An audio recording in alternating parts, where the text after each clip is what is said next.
कवी वामन कर्डक यांच्या स्मृती दिनानिमित्त वामन कर्डक यांना आदरांजली अर्पण करण्यात आली।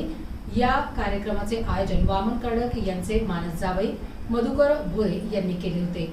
वामन कर्डक यांच्या जीवन चरित्रावर आधारित गौरव ग्रंथाला प्रचंड प्रतिसाद मिळाला असून याची दुसरी आवृत्ती लवकरच काढणार असल्याची घोषणा वामन कर्डक यांच्या स्मृती दिनानिमित्त मधुकर भोरे यांनी माध्यमांशी बोलताना केली।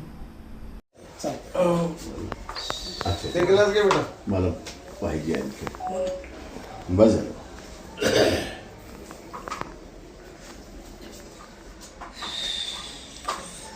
तर कडे ठाणकर खुशी बोला।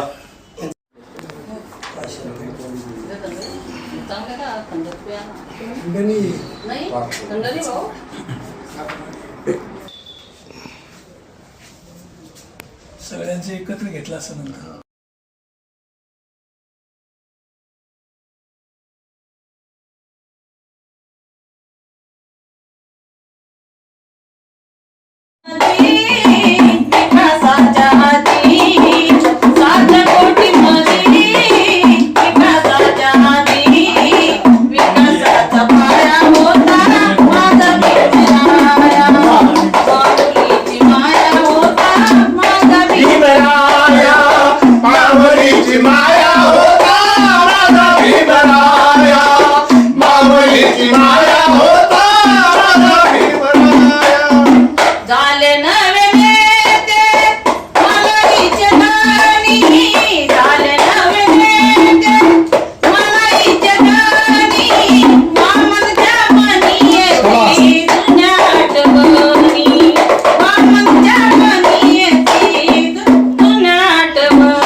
आज 15 मे 2026 रोजी लोककवी वामनदादा कर्डक यांच्या 22व्या स्मृती दिनाच्या निमित्ताने विविध पक्ष आणि संघटनेच्या पदाधिकाऱ्यांच्या उपस्थितीमध्ये आज त्यांना अभिवादन करण्यात आलं आणि वामनदादा 2004 ला या जम्बूद्वीपमध्ये त्यांचं वास्तव्य 6 महिने राहिलं।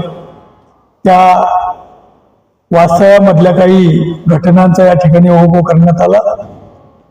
वामनदादा अशी व्यक्ती होती की जिथं महाराष्ट्रामध्ये असं एक गाव नाही जिथं वामनदादाचं नाव नाही। अशा या त्यागी लोककवीचं आज स्मरण आम्ही करत आहोत। त्यांच्या जिवंतपणी देखील या जम्बूद्वीपमध्ये त्यांच्या नावाने गौरव ग्रंथ आम्ही काढला आणि त्या गौरव ग्रंथाला ते जिवंत असतानाच त्याचं प्रकाशन झालं, त्यांचा सत्कार झाला। त्या कार्यक्रमाला मराठवाड्यातील आणि महाराष्ट्रातील दिग्गज लोकांच्या उपस्थितीमध्ये ज्यांचा उल्लेख आपल्याला या ठिकाणी जे की चित्रपट निर्माते जब्बार पटेल यांच्या हस्ते त्यांचा सत्कार करण्यात आला। त्या गौरव ग्रंथाचं प्रकाशन देखील त्यांच्या हस्ते झालं आणि आज वामनदादा हा खऱ्या अर्थाने लोकांपर्यंत पोहोचलेलेच आहे, परंतु त्यांची गीतं त्यांनी त्यांच्या विविध पैलू आजही जनतेला माहीत नाही। तर त्या पैलू जनतेपर्यंत जाव्यात म्हणून आजच्या या त्यांच्या स्मृती दिनाच्या निमित्ताने दुसऱ्या आवृत्तीचं काम आजपासून सर्व उपस्थितांच्या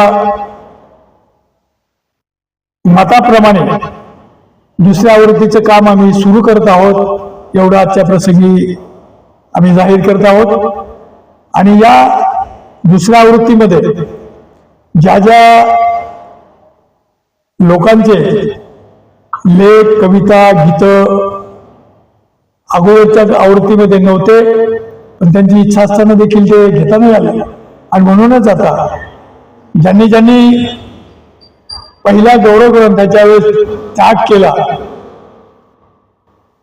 पूर्ण वेळ दिला, त्याच्यामध्ये कवी विजानंद जाधव यांचं नाव प्रामुख्याने घेता येईल। कवी सिद्धार्थ जाधव आहेत, सखाराम साळवे आहेत, गायकवाड आहेत. त्या कार्यक्रमामध्ये विधिज्ञ ॲडव्होकेट BS गायकवाड यांच्या अध्यक्षतेखाली तो कार्यक्रम झालेला होता. अशा या सगळ्यांच्या आठवणी या गौरव ग्रंथ जे आम्ही दुसरी आवृत्ती प्रकाशित करणार आहोत त्याच्यामध्ये समाविष्ट केला जाईल. या निमित्ताने महाराष्ट्रातील सर्व आंबेडकरी जनतेला आणि वामनदादांच्या चाहत्यांना आम्ही आवाहन करतो आहोत की दादाच्या जीवनावर आपल्याला जे काही मनोगत करायचं असेल, कविता करायची असेल, लेख द्यायचे असतील, त्यांनी पत्ता दिला जाईल, कॉन्टॅक्ट नंबर दिला जाईल, त्याच्यावर त्यांनी पाठवावं. त्याची सुद्धा या ठिकाणी नोंद घेतली जाईल.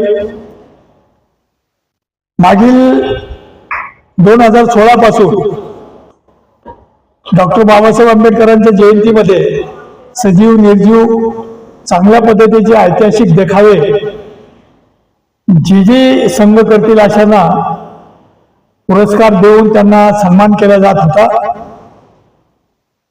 गेल्या वर्षी देखील 15 मेला हा कार्यक्रम मोठ्या उत्साहात साजरा झाला. परंतु या वर्षाच्या मिरवणुकीमध्ये आमच्या सगळ्या संचालक मंडळाची एक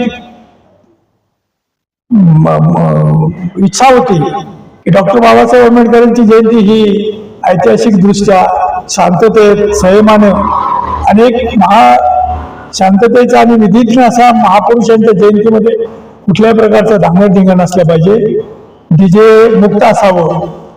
या धारणेला आम्ही घेऊन गेल्या 10 वर्षापासून हा पुरस्कार प्रदान करत होतो.